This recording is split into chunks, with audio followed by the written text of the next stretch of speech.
الحمد لله رب العالمين والصلاة والسلام على رسوله الكريم وعلى آله وصحبه أجمعين وعلى من تبعهم بإحسان إلى يوم الدين. أما بعد.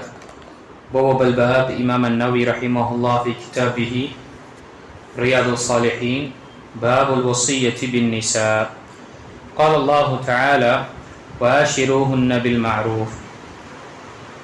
وقال الله تعالى ولن تستطيعوا أن تعدلوا بين النساء ولو حرصتم فلا تميلوا كل الميل فتذروها كالمعلقة وإن تصلحوا وتتقوا فإن الله كان غفورا رحيما. கணித்துக்குரிய அல்லாஹ் நடிகார்களே, இன்று நாம் பார்க்கக்கூடிய புதிய தலைப்பு 34வது தலைப்பு ரியாது சாலிஹினுடைய பாடத்தில். இந்த தலைப்பு பெண்களின் நலம் நாடுதல் என்ற தலைப்பின் கீழ் இமாம் நவவி ரஹிமஹுல்லாஹ் அவர்கள் வசனத்தை கொண்டு வந்திருக்கின்றார்கள். நம் அனைவர்களுக்கும் தெரியும், ரியாது சாலிஹீன்ல முதலில் இமாம் நவவி ரஹிமஹுல்லாஹ் அவர்கள் அந்த தலைப்பின் கீழ் வரக்கூடிய வசனத்தை பதிவு செய்த பிறகு அதற்கு கீழ் வரக்கூடிய ஹதீஸ்களை அவர்கள் நமக்கு தெரியப்படுத்துவார்கள். இன்று இந்த வசனத்துடைய விளக்கங்களை நாம் பார்க்கலாம். சூரத்து நிசாவுடைய 19வது வசனத்தில் அல்லாஹ் தஆலா கூறுகின்றார், வஆஷிரூஹுன்ன பில் மஅரூஃப், நீங்கள் பெண்களுடன் நீங்கள் நல்லபடியாக நடந்து கொள்ளுங்கள், நல்லனை நாடுங்கள் என்று அல்லாஹ் தஆலா ஆண்களுக்கு கட்டளையிடுகின்றான். அதே போல அடுத்த வசனத்தில் சூரத்து நிசாவுடைய 129வது வசனத்தில் அல்லாஹ் கூறும் பொழுது, நீங்கள் நீதமாக நடக்க ஆசை கொண்டாலும் உங்கள் மனைவியரிடையே பெண்களிடையே நீங்கள் நீதமாக நடக்க சக்தி பெற மாட்டீர்கள். ஒரு மனைவியின் பக்கமே முற்றிலும் சாய்ந்து விடாதீர்கள். அந்தரத்தில் தொங்க விடப்பட்டவள் போல் அவளை நீங்கள் விட்டுவிடாதீர்கள். நீங்கள் சமாதானமாக நடந்து இறையச்சத்துடனும் நடந்து கொண்டால் உங்களுக்கு நல்லதாகும். நிச்சயமாக அல்லாஹ் மன்னிப்பவனாகவும் நிகரில்லா அன்பாளனாகவும் உள்ளான் என்று அல்லாஹ் தன்னுடைய திருமறையில் குறிக்கின்றான். இப்போ இங்கு பெண்களை பற்றி பெண்களுக்கு நலை நாடுவது என்று சொல்லப்பட்டது. இதில் பெண்கள் நம்முடைய மனைவி, அதே போல தாய், சகோதரி, குழந்தைகள், பெண் குழந்தைகள் அனைவரும் அடங்குவார்கள். ஏனென்றால் இவர்கள் பொதுவாகவே பலவீனமானவர்கள். இவர்களுக்கு யாராவது ஒரு துணை இருக்க வேண்டும். இவர்களுடைய தேவையை பூர்த்தி செய்வதற்கும் இவர்களுக்கு பாதுகாப்பு கொடுப்பதற்காகவும் இவர்களை ஒரு இடத்திலிருந்து இன்னொரு இடத்துக்கு கொண்டு செல்வதற்காக அனைத்து விதமாக இவர்களுக்கு உதவி என்பதே இருந்து கொண்டே இருக்கும். அப்போ இப்படிப்பட்ட ஒரு விஷயத்தில் ஆண்கள் அவர்களை நல்ல விதமாக நடந்து கொள்ள வேண்டும், அவர்களுடன் சுமூகமாக நடந்து கொள்ள வேண்டும் என்று மார்க் நமக்கு வலியுறுத்தி இருக்கின்றது.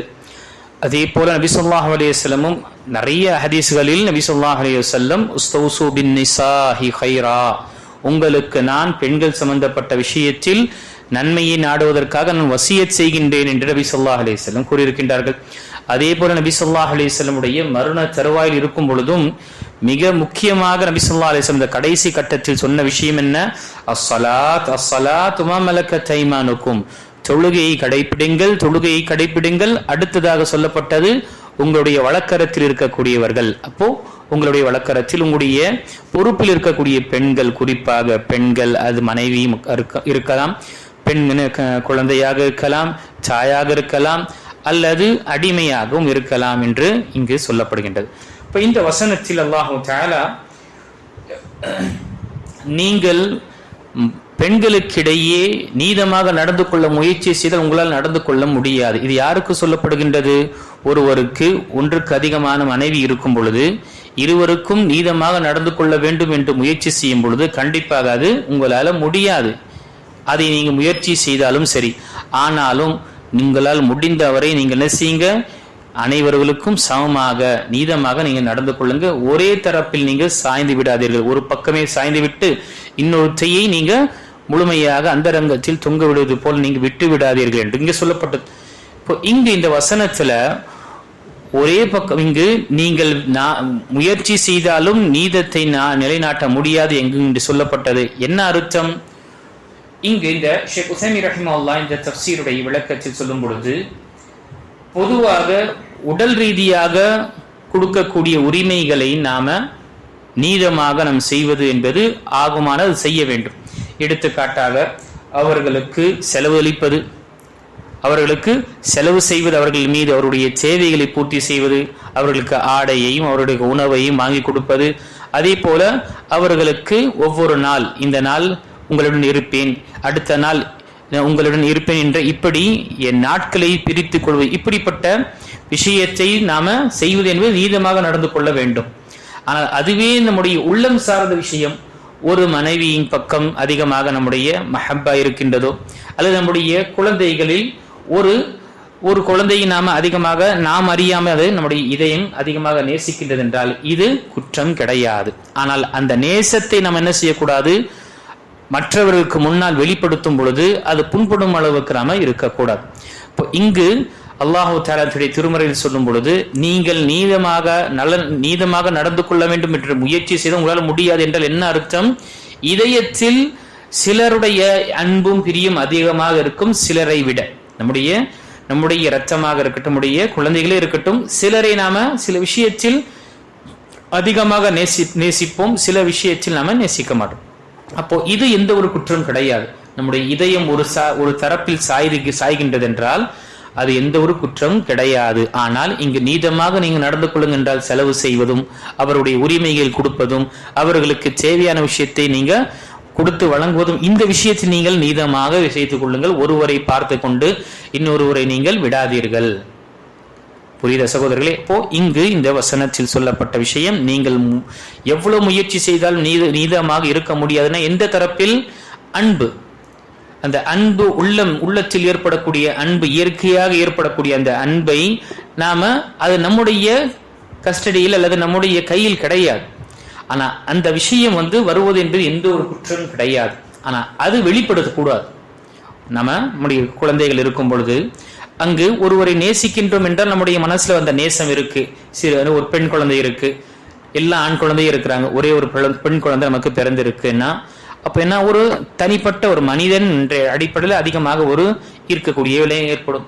அல்ல அதுவே 2-3 பெண் குழந்தை இருந்து ஆண் குழந்தை ஒரே ஒரு ஆண் குழந்தை இருக்கும் பொழுது அங்கு தான் அறியாம ஒரு அன்பு வரும்.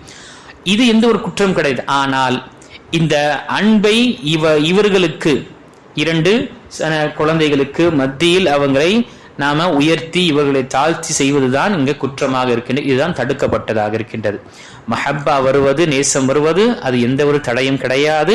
அது நம்முடைய கண்ட்ரோல் இல்லை. ஆனால் நாம மற்ற விஷயங்களை கொடுக்கும் பொழுது, அவங்களுடைய உரிமைகளை கொடுக்கும் பொழுது நாம் அதை நீதமாக நடந்து கொள்ள வேண்டும், முயற்சி செய்ய வேண்டும் என்று இங்கு வசனம் சொல்லப்பட்டது. அதற்கு பிறகு இவர்களுக்கு நீங்கள் நீதமாக நடந்து கொள்ளக்கூடிய விஷயத்தில் தக்வாவை ஏற்றுக்கொண்டால், பேணுதலை ஏற்றுக்கொண்டால், இறையச்சத்தை நீங்க ஏற்றுக்கொண்டால் என்றால் அதற்கு பிறகு உங்களுடைய வாழ்க்கையில் ஏற்படக்கூடிய தவறை என்ன செய்வான்? அல்லாஹ் மன்னிக்க கூடியவன். அதான் கடைசியில் சொல்லும் பொழுது நிச்சயமாக அல்லாஹு தஆலா மன்னிக்க கூடியவனும் கருணையாளனாக இருக்கின்றான், அதிக அன்புள்ளவனாக இருக்கின்றான். அப்போ நம்முடைய தரப்பிலிருந்து எவ்வளவு முடியுமோ நீதமாக நடந்து கொள்வதற்காக முயற்சி செய்ய வேண்டும். இந்த உடல் ரீதியாக கொடுக்கக்கூடிய விஷயத்தில், அவர்களுக்கு வசதியை ஏற்படுத்தக்கூடிய விஷயத்தில், இதில் நமக்கு குறைவு ஏற்பட்டால், நாம் அறியாமல் குறைவு ஏற்பட்டு விட்ட என்றால் அல்லாஹ் மன்னிக்க கூடியவனாக இருக்கின்றான். ஆனால் நாம் முயற்சி செய்ய வேண்டும்.